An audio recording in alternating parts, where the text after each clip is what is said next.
semuanya, perkenalkan kami dari kelompok 6 dengan saya sebagai anggota Wayan Supriyadi Lasmana Putra. Saya Dilma Amelinta Bersendiri. Saya Metri. Saya Rido Prianto.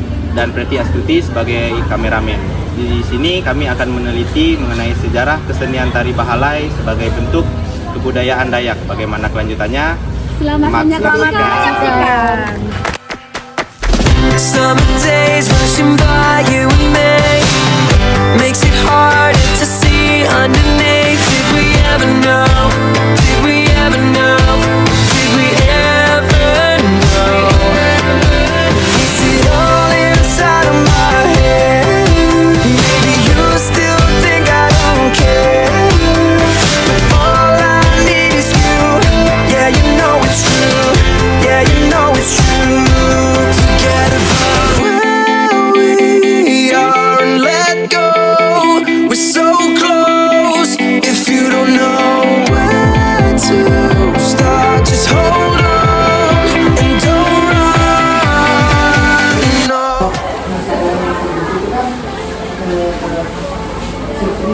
Kayak gimana Pak? Bisa nggak sih Kak Kakak ceritakan kayak bagaimana awal mulanya tuh bisa diciptakan atau apa ya, munculnya tari itu tuh asal mulanya kayak gimana sih Kak? Dan sejarahnya, Iya. sejarahnya awal mula muncul tari Bahalai. Iya. Ya kakak bilang itu tadi, tari itu kan dia sarana untuk kita mengekspresikan diri ya. Kalau tari Bahalai ini kan dia di ritual ada, jadi sarana untuk kita menyalurkan ke leluhur, entah dia di alam sebelah atau seperti apa. Intinya itu tercipta sendirinya, ya, tercipta dengan sendirinya aja sebenarnya. Dari ritual itu, dari upacara adat itu, kalau ya kita ambil contoh kayak kita joget, kita joget kan nggak tahu asalnya dari mana, ya joget aja. Makanya tarian itu juga seperti itu, terciptanya spontan lah istilahnya, entah itu dari ritual. Tapi kebanyakan tari Bahalai ini dia tuh digunakan di acara yang sukacita, entah dia pernikahan atau dia penyambutan tamu misalnya, ataupun dia acara hajatan yang besar, acara adat yang besar. Jadi kalau suka dari dulu sampai sekarang tuh ada perubahan cara menyampaikan arti dari tari Bahalai. Kalau dari sekarang tuh mungkin berubah atau tetap sama. Kalau pakem geraknya mungkin sama, tapi kalau ke zaman sekarang kan dia ke seni pertunjukan nih. Kalau dulu kan upacara adat misalnya, kalau sekarang kan seni pertunjukan, jadi pasti ada perubahan gerakan yang ditambah dengan gerakan kreasi. Karena kalau pakem kan dia ada tasai, ya itu yang paling penting adalah tasai dan masai atau salam murid, ada gerakan yang pakemnya. Nah kalau di seni pertunjukan sekarang itu dia ditambah, entah dia tasainya hitungannya 1/4, 1/8, 1/2, tergantung. Jadi sekarang tuh lebih ke kreasi, tapi tetap propertinya menggunakan selendang atau bahalai.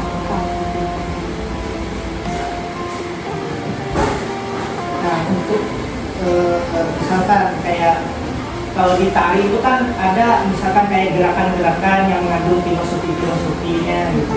Nah kalau di tari Bahalai itu ada nggak sih Kak misalkan gerakan tertentu itu menggambarkan filosofi apa?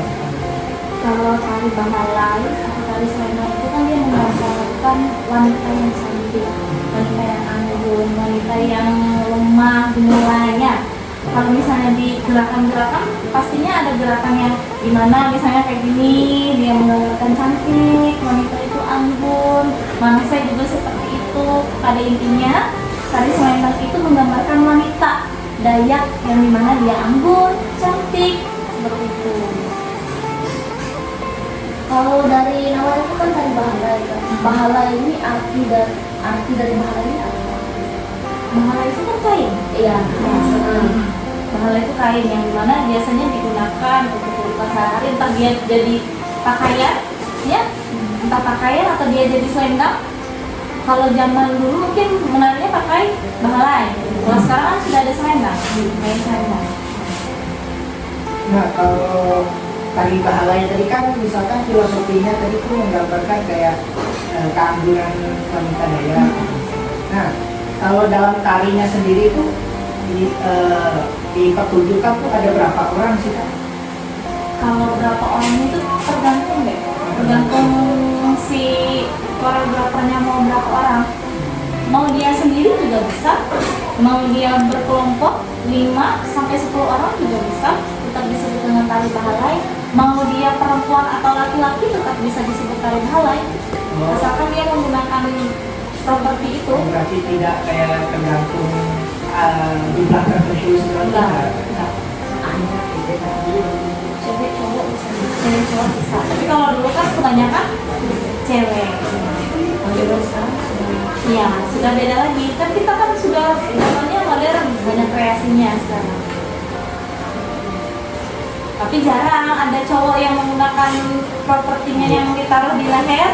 Iya. Nggak ada. Mungkin dia dipegang, hanya dipegang saja selendangnya. Selain bahalai, apa yang erat kaitannya sama bahalai? Selain bahalai, ya ada aksesoris apa? Kalau kostum ya, kalau kostum kalau dulu kan mungkin ada suntingnya. Ada sunting, ada lampu, kemudian baju dodot, dodot.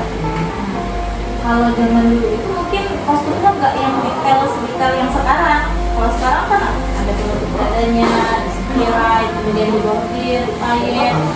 Kalau zaman dulu mungkin hanya menggunakan bahalai, kemudian pakai bahalai lagi untuk propertinya. Jadi ada 2 bahalai digunakan. Kemudian kepalanya bisa juga pakai ikat kepala kain, ya, kayak gitu biasanya. Kalau untuk motif atau warna di kostum itu nggak mempengaruhi apa-apa, nggak. Bebas. Mau dia 5 bak, 5 bak kan ada apa? Bahandak, hijau, mobilek, putih, enggak, ya bebas. Bukan yang mendasari, tanda daya kan ada 5 bak kan? Bebas ada sebenarnya ada maknanya kan? Dari setiap warna. Kan? Kalau putih kan dia menggambarkan kesucian, bilang itu dia menggambarkan ketegasan, yang sama, dan juga kalau dari hijau kan menggambarkan pemilu, kehidupan. Ya, gitu. Kalau kuning menggambarkan apa? Kesakralan, ya. Kain kuning itu. Ya, kain kuning kan alat sama kesakralan kan? Nah, kalau ini kan misalkan tidak zamannya modernisasi. Nah, kalau di zaman sekarang bagaimana sih Kak perkembangan tari bahalai itu dari masa ke masa di tengah modernisasi ini? Kalau zaman itu dia namanya makan. Ya, gerakannya pakem banget gerakannya. Dia saya murid, ya pakem banget. Kalau sekarang itu dia sudah pakemnya masih ada, tapi sudah ke seni pertunjukan jadi banyak kreasinya. Jadi orang yang menonton tuh nggak boring. Kalian kalau nonton orang menarik di zaman sekarang. Kalau gerakannya itu aja, mana saya 4x8, mana saya 8x8, bosan nggak kalian nontonnya? Bosan dong ya. Makanya zaman sekarang tuh ada yang namanya tari kreasi bahalai. Jadi sebenarnya kalau dikreasikan itu tidak salah, asalkan dia tidak meninggalkan pakemnya. Nah, mungkin ini yang terakhir sih. Nah, bisa coba alat musiknya itu buat mengiring tari bahalai itu kalau buat mengiring tari bahalai biasanya yang penting adalah gong, ya, kemang. Kalau mau ada tambahan suling, kecapi, itu banyak bisa, semuanya itu bisa semuanya. Tapi yang paling penting untuk mendapat ketutupan dari tarian itu gendang sama gong. Itu yang paling penting, gendang dan gong. Kalau senang juga bisa, tapi kalau ada vokal ngantuknya juga dari kamu. Iya. Nah, mungkin ini yang terakhir tadi.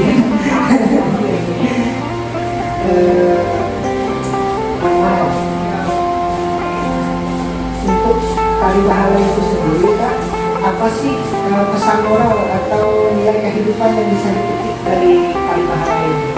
Pesan moral dari kehidupan, intinya karena dia yang mengancam kebanyakan perempuan, bagaimana cara perempuan itu menjaga dirinya